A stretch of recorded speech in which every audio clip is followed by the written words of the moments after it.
بسم اللہ والصلاة والسلام علی رسول اللہ اما بعد۔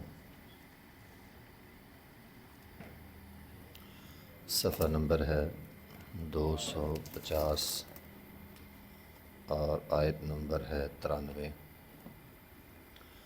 اعوذ باللہ من الشیطان الرجیم، بسم اللہ الرحمن الرحیم۔ ومن أظلم ممن افترى على الله كذبا أو قال أوحي إلي ولم يوحى إليه شيء ومن قال سأنزل مثل ما أنزل الله ولو ترى إذ الظالمون في غمرات الموت والملائكة باسطوا أيديهم أخرجوا أنفسكم اليوم تجزون عذاب الهون بما كنتم تقولون على الله غير الحق وكنتم عن آياته تستكبرون۔ ومن اسلم، اور کون ہے بڑا ظالم، ممن، اس سے بڑھ کر، افطرا، جس نے گھڑ دیا، جس نے باندھ دیا، علی اللہ، اللہ پر، کاذبا، جھوٹ، او قالا، یا اس نے کہا، اوحی الیہ، میری طرف بھی وحی کی گئی ہے، ولم یوحى الیہ، حالانکہ اس کی طرف کوئی وحی نہیں کی گئی، شیئن، کچھ بھی۔ ومن قالا، یا جس نے کہا، سأنزل مثل ما انزل اللہ، میں بھی ایسے ہی اتار سکتا ہوں جس طرح آپ پر اللہ نے اتارا ہے، جو اللہ کتاب اتارتا ہے ایسے میں بھی لا سکتا ہوں۔ ولو تری، اور اگر آپ دیکھیں، اذ الظالمون، ظالموں کی طرف، فی غمرات الموت، موت کے وقت، موت کی سختیاں، والملائکۃ، اور فرشتے، باسطوا ایدیہم، اپنے ہاتھوں کو پھیلائے ہوئے ہیں، اخرجوا انفسکم، نکالو تم اپنی جانوں کو، الیوم، آج، تجزون، رسوائی ہے، عذاب الہون، تجزون، بدلہ دیا جائے گا، عذاب الہون، رسوائی کے عذاب کا، بما کنتم، بوجہ اس کے کہ تقولون، جو تم کہتے تھے، علی اللہ، اللہ پر، غیر الحق، نہ حق بات، وکنتم عن آیاتہ، اور تھے تم اس کی آیات سے، تستکبرون، تکبر کرنے والے۔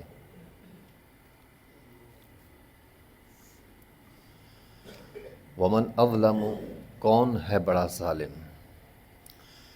یہاں اللہ تعالیٰ نے 3 باتیں پہلے بیان کی ہیں کہ یہ تینوں ظالم ہیں۔ کون کون ظالم ہے؟ نمبر 1، ممن افترى علی اللہ کذبا، جس نے کوئی بھی بات خود گھڑ لی اور بعد میں اللہ کے ذمے لگا دی کہ یہ اللہ نے اتارا ہے۔ اس میں کون شامل ہے؟ ہر مشرک جو قبر پہ جاتا ہے یا کسی جگہ جا کر جھک جاتا ہے، ماتھا ٹیکتا ہے، اور وہ یہ سمجھتا ہے یہ دین ہے، یہ اللہ نے حکم دیا ہے۔ اسی طرح ہر بدعتی جب بدعت ایجاد کرتا ہے، کوئی بھی دین میں نیا کام اس نے شروع کیا اور پھر اس کو مذہب کے لباس میں لپیٹ دیا، یہ تو دین ہے۔ اور اس کے اندر آپ یہ سمجھ لیں شاید ہمارا ملک سب سے آگے ہوگا، سارے بدعتی ہمارے ملک میں بہت کثیر تعداد رسمیں رواجیں خود سے ایجاد کرتے ہیں اور بعد میں لیبل دین کا لگا کے دین بنا دیتے ہیں۔ ہمارے ہاں تو ویسے ہی تہوار ہے، ہمارے ہاں ویسے ہی تقریباً ہر مہینے یا تو پورا مہینہ یا ایک آدھا دن ہم کوئی نہ کوئی تہوار رکھ لیتے۔ شعبان کا مہینہ ہے، 15 شعبان آ رہی، لوگ ایسے عبادتیں کرتے ہیں، یہ سارے ظالم لوگ ہیں۔ ایک چیز کا اللہ نے حکم، اب بھی اللہ نے حکم نہیں دیا ساری رات 100 رکعت نفل پڑھنے کا۔ 15 شعبان لوگ 100 رکعت نفل پڑھتے ہیں، ہر رکعت میں سورہ اخلاص پڑھنی، بھی اللہ نے حکم نہیں دیا۔ یا 12 رکعت لوگ نوافل پڑھتے ہیں، بھی اللہ نے حکم نہیں دیا۔ وہ لیلۃ القدر والی ساری فضیلتیں لوگ 15 شعبان کو دیتے ہیں، اللہ نے تو حکم نہیں دیا، نہ رسول اللہ نے دیا ہے۔ نہ اس رات کوئی خاص فرشتے اترتے ہیں، نہ اس رات کوئی خاص تقدیریں لکھی جاتی ہیں۔ پھر لوگ قبروں پہ جاتے ہیں، چڑھاوے چڑھاتے ہیں وہاں پہ جا کے، حتیٰ کہ آتش بازی ہوتی ہے۔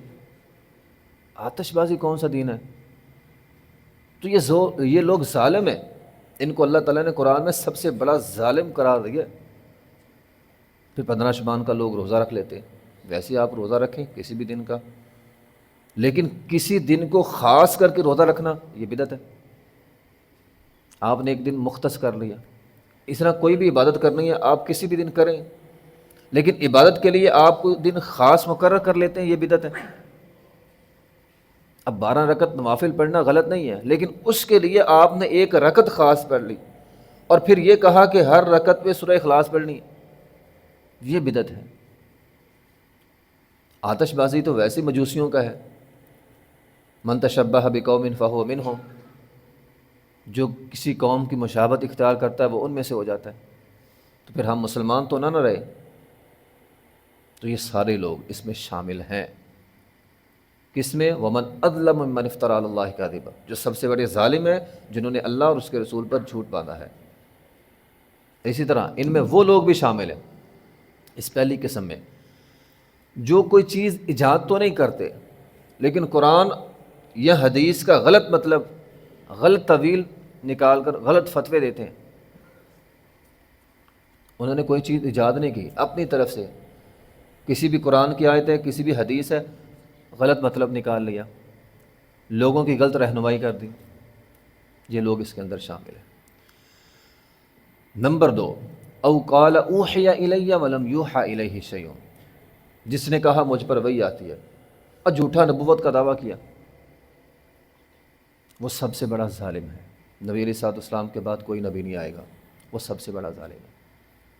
ٹھیک ہے، نبی علیہ الصلوۃ والسلام نے فرمایا مجھے خواب آئی، میں نے خواب میں دیکھا مجھے 2 کنگن پہنائے گئے سونے کے، میرے ہاتھوں میں 2 سونے کے کنگن تھے۔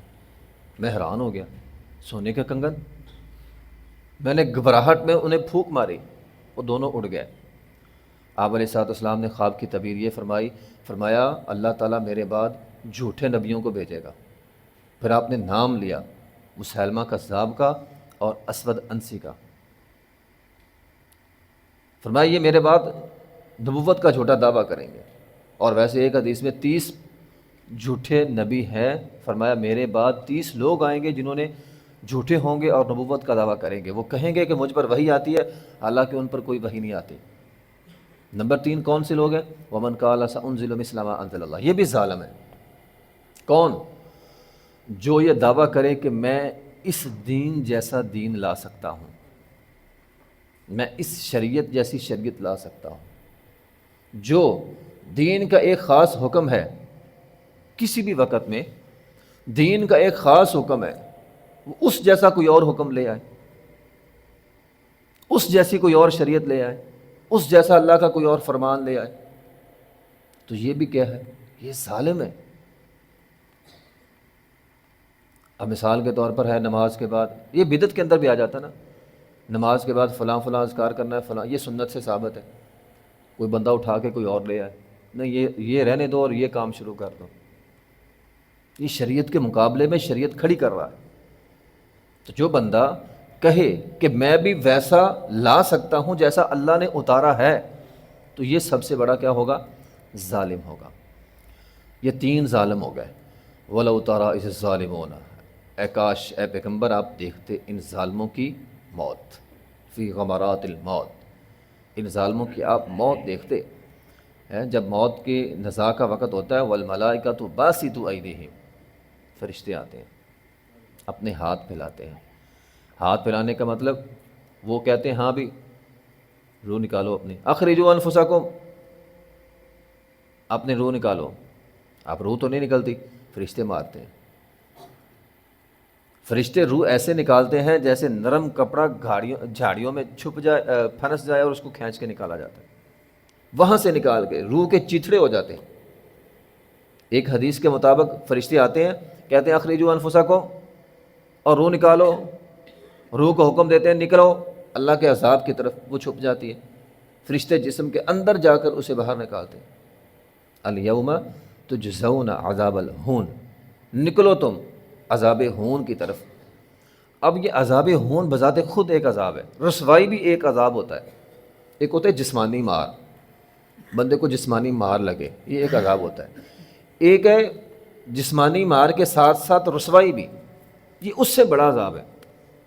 ہم جانتے ہیں بندہ رسوائی سے بڑا بچتا ہے. میں نے اتنے سال لگائے عزت کمانے میں، ایک دن میں ایک لمحے میں عزت ساری اتر جائے، بہت بڑی رسوائی ہے. یہاں تو نماز میں اللہ نہ کرے کسی کا وضو ٹوٹ جائے تو وہ پیچھے نہیں جاتا، حالانکہ اس کا وضو ٹوٹ گیا، کھڑا کیوں رہتا ہے؟ یار پیچھے گیا تو کیا کہیں گے، وضو ٹوٹ گیا. یہ ہلکی سی ایک رسوائی ہے. لوگ اس کو بھی محسوس کرتے ہیں بھی یار میرا وضو ٹوٹ گیا، حالانکہ شرعی حکم ہے بندہ پیچھے چلے جائے. بندے نہیں جاتے، کھڑے رہتے ہیں نماز میں، یار میری بےزتی نہ ہو جائے. تو بےزتی ہو جانا، انسان کی عزت ختم ہو جانا، جس معاشرے میں انسان نے عزت بنائی تھی، جن لوگوں میں انسان نے عزت بنائی تھی، ان میں عزت کا اتر جانا، یہ بذات خود ایک بہت بڑا عذاب ہے. جسمانی مار سے بھی بڑا عذاب ہے. بعض بار بندہ کہتا ہے یار مار لو، سب کے سامنے نہ مارنا، پکڑا میں گیا ہوں مجھے مار لو لیکن سب کے سامنے نہ مارنا. یعنی وہ یہ کہتا ہے مجھے جسمانی عذاب تو مل جائے، میری رسوائی نہ ہو. تو اللہ تعالیٰ فرماتے ہیں ان ظالموں کو ہم رسوا بھی کریں گے. ان کی اکڑ، ان کا تکبر، ان کا غرور، اس کو ہم کھینچ نکالیں گے. بما کنتم تقولون علی اللہ، یہ اس وجہ سے ہوگا جو تم نے اللہ تعالیٰ کے بارے میں کہا غیر الحق، نہ حق بات. تو یہ نہ حق بات ہے نا، دین کے مقابلے میں دین لانا، نبوت کا دعویٰ کرنا، بدعت ایجاد کرنا اور اللہ کی طرف منسوب کر دینا، یہ ساری کی ساری نہ حق بات ہے. تو بما کنتم عن آیاتہ تستکبرون، اور اس وجہ سے بھی کہ جو اللہ کی آیات کے سامنے وہ تکبر کرتے تھے، اللہ کے احکامات جو ہے وہ نہیں مانتے تھے. تو بہرحال یہ آیت کریمہ ہمارے لیے یہ سبق ہے کہ دین کے مقابلے میں دین ایجاد نہیں کرنا. جو اللہ اس کے رسول کا حکم ہے بس وہی حکم ہے.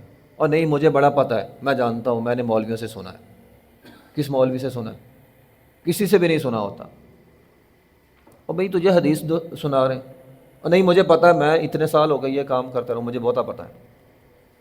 یہ دین کے مقابلے میں آپ دین نکال لیں، یہ غلط ہے، یہ ظلم ہے. اور پھر کوئی نہ کوئی رسم رواج بدعت ایجاد کرنا، تو یہ لوگ ان کو بڑی بھیانک موت ہوگی. یہاں دیکھیں اس آیت کے تحت موت سے پہلے ان کا عذاب جو فی غمرات الموت اللہ نے کہا، یعنی جس کو ہم کہتے ہیں نا نزاع کا وقت، یہ موت سے پہلے آتا، تھوڑی دیر پہلے. یعنی ابھی روح جسم کے اندر باقی ہے، عذاب شروع ہو گیا. ابھی موت بھی نہیں آئی، عذاب شروع ہے. وہ کہہ رہے ہیں روح باہر نکل، روح نکلتے ہی نہیں، فرشتے اندر جا کے مار رہے ہیں. ابھی تو نکال ہی نہیں روح، مار پیٹ اندر ہی ہو رہی.